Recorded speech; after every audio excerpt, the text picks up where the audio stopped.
If you concentrate solely on your career, you can get a long way in your career. And I would say that that's a strategy that a minority of men preferentially do. That's all they do. They work like 70, 80 hours a week. They go flat out on their career.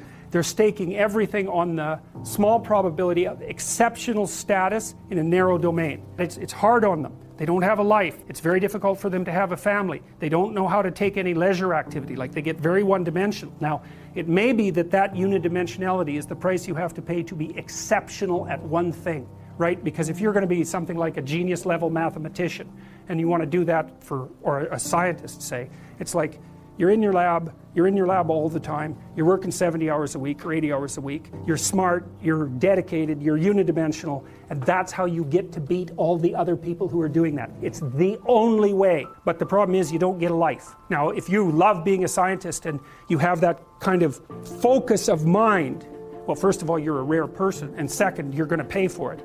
But fine, more power to you.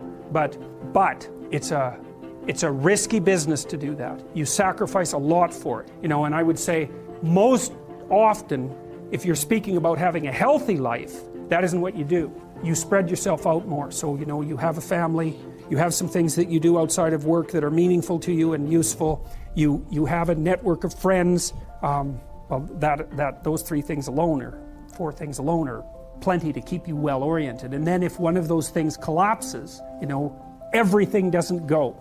Now, the price you pay for that is the more you strive to optimize that balance, the less likely you are to be fantastically successful at any single one of them.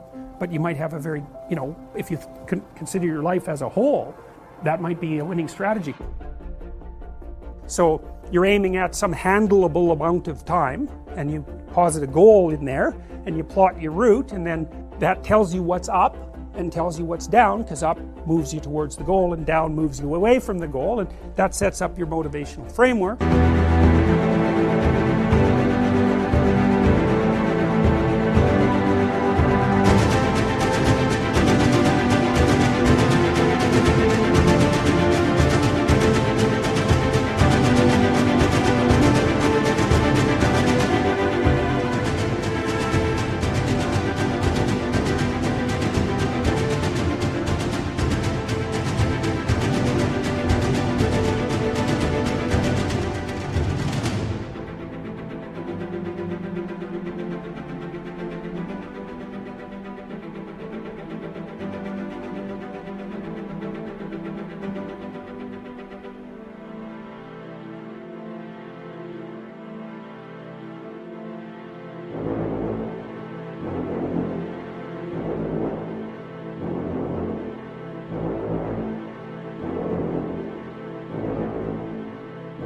So that you have something worth attaining. You know, that's a really interesting thing to know too. Is like, why have a goal? Well, it's easy. No goal, no positive emotion. Because you experience positive emotion by noticing that you're moving towards a goal. And so if you don't have a goal, well, you can't have any positive emotion. So you better have a goal. And so you might say, well, what should the goal be? Well, we could start by saying, well, any goal is better than none.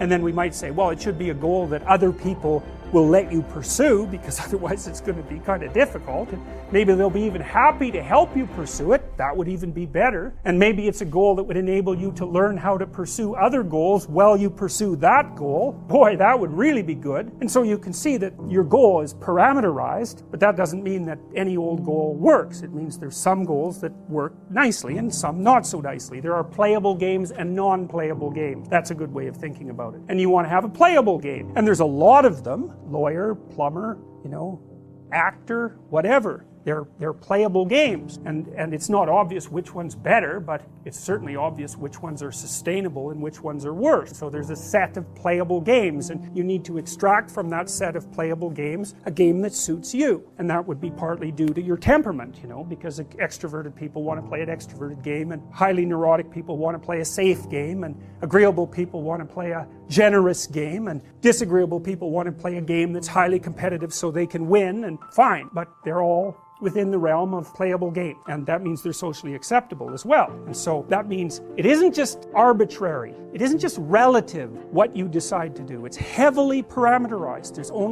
There's a set of playable games, and it's large, the set is large, but there are commonalities within it. And that's why there are commonalities, that's why morality has a common basis, fundamentally. And so that's partly what we're trying to investigate, is like, what's up? What does up mean? What does it mean? Is there such a thing? If you're angry about something in the world, well, you know, that's an indication that that's, in some sense, your problem, right? It's speaking to you in a moral sense. This shouldn't be that way. Well, maybe you're the person who should do something about it in some manner. Maybe it'll take your whole life to figure out how to do that. But it's bothering you for a reason. So the negative emotions can be a pathway to transformation. I'm not trying to romanticize them. They can crush you completely and leave you with nothing. And they can go badly astray. But shame, that's a good one. What am I ashamed of? Well, can you fix any of that? Because you might ask yourself, let's say you're so ashamed and so crushed that you're nihilistic and you can't see any hope for life. You're just done. You might think, well, what if I was less ashamed? Like, I'm not going to jump off the bridge today. I'm going to wait a year. I'm going to work on these things that I'm ashamed of and just see, like, does my life improve enough so that I'm not so bitter about it now, or I'm not so hopeless about it now? And my experience has generally been that works. It works. And then some of it's practical knowledge too. It's like you can get a really long way with very small changes, incremental changes, micro habit changes. So aim low. The problem with a big goal is that it's daunting enough so that it might paralyze you, and there's a high probability of failure. And so imagine that you're your own child. Okay, now imagine you love this child and you would like him, we'll say him because it's you and I talking, to succeed. Now you have an ideal for this child. You would like him to grow up to be the best he can be, better than you, the best man he can be. That's what you want for your son. If the good part of you is talking, you definitely want him to be better than you are, but you want him to be the best he could be if your vision is unclouded. Okay, but then you offer him a goal. It's like, well, do this. Well, can he do it? Well, if he can do it without a second's thought, there's no challenge in it. There's no developmental impetus. It's not in the zone of proximal development. You want a goal that you can do, but that requires some improvement on your part, because you want to attain the goal. That's satisfying, but then you want to make yourself into the thing that can attain goals. There's an ample psychological literature that suggests that that's where maximal motivation is to be found. There's no courage in naivety, because you don't...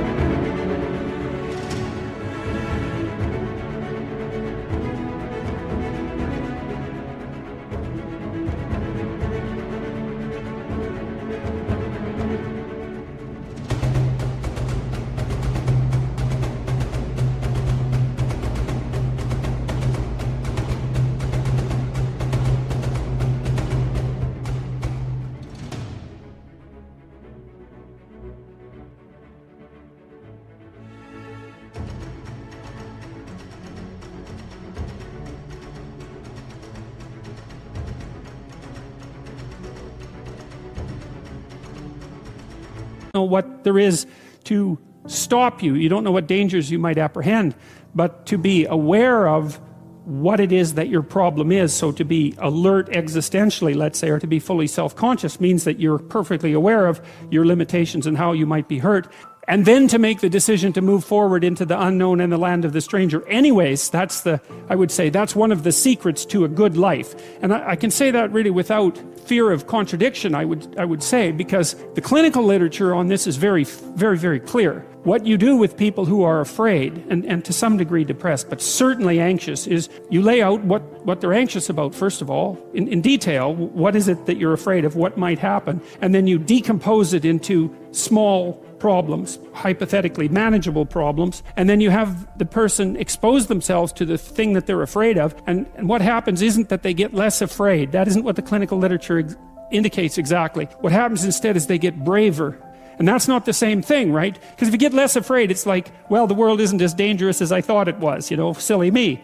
If you get braver, that's not what happens. What happens is, yeah, the damn world's just as dangerous as I thought, or maybe it's even more dangerous than I thought, but it turns out that there's something in me that responds to taking that on as a voluntary challenge and grows and thrives as a consequence. And there's no doubt about this. Even the psychophysiological findings are quite clear. If you impose a stressor on two groups of people, and on one group the stressor is imposed involuntarily, and on the other group the stressor is picked up voluntarily, the people who pick up the stressor voluntarily use a whole different psychophysiological system to deal with it. They use the system that's associated with approach and challenge, and not the system that's associated with defensive aggression and withdrawal. And the system that is associated with challenge is much more associated with positive emotion and much less associated with negative emotion. It's also much less hard on you, because the defensive posturing system, the prey animal system, man, when that thing kicks in, it's all systems are go for you, you know. The gas is pushed down to the pedal's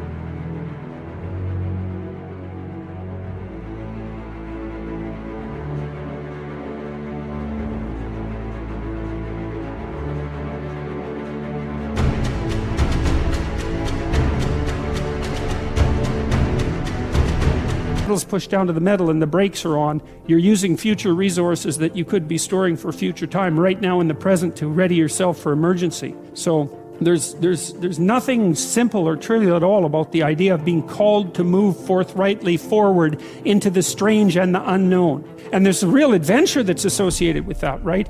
So that's an exciting thing, which is part of the reason why people travel. And then also to see yourself as the sort of creature that can do that, is willing to do that on a habitual basis, is also the right kind of tonic for, I hate this word, for your self-esteem, you know, because the self-esteem has nothing to do with feeling good about yourself. As I already mentioned, there isn't necessarily a reason why a priori you should just feel good about yourself. But if you can view yourself acting in a courageous and forthright manner and encountering the world and trying to improve your lot and taking risks, you know, in a non-naive way, well, then you have something that you can comfort yourself with at night when you're wondering what the whole damn point of is of your futile and miserable life. And that's necessary, because it's often the case that you wake up at 4 in the morning, or at least sometimes the case that you wake up at 4 in the morning when things haven't been going that well, and wonder just what the hell the point is of your futile and miserable life. You have to have something real to set against that. It can't be just rationalizations about how, you know, you're a valuable person among others, even though that's true. That's not good enough. You need something that's more realistic to set against that. And observing courage in yourself is definitely one of the things that can help you sleep soundly at night when things are destabilized a little bit around you.